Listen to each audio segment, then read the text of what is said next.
In Matthew 7, verse 23, Jesus says, "Then I will tell them plainly, I never knew you. Away from me, you evildoers." This statement is part of a larger passage where Jesus is warning about false prophets and emphasizing the importance of genuine faith and obedience to God's will. The context of this verse is crucial for understanding its meaning. In the preceding verses, Matthew 7:15-23, Jesus warns his disciples to beware of false prophets who come disguised as sheep, but are actually ravenous wolves.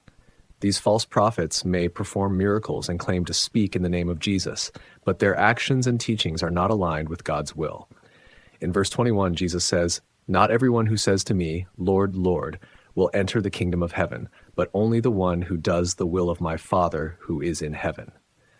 Here, Jesus emphasizes the importance of genuine obedience to God's will as a criterion for entering the kingdom of heaven. When Jesus says, "I never knew you, away from me, you evildoers," in verse 23, he is addressing those who may have outwardly professed faith in him and performed religious acts, but their hearts were not truly committed to following God's will.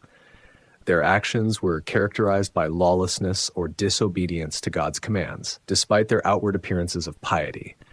Therefore, the phrase, "lawlessness go to hell," in Matthew 7, verse 23, can be understood as a warning against those who profess faith in Jesus, but do not genuinely follow his teachings or obey God's will.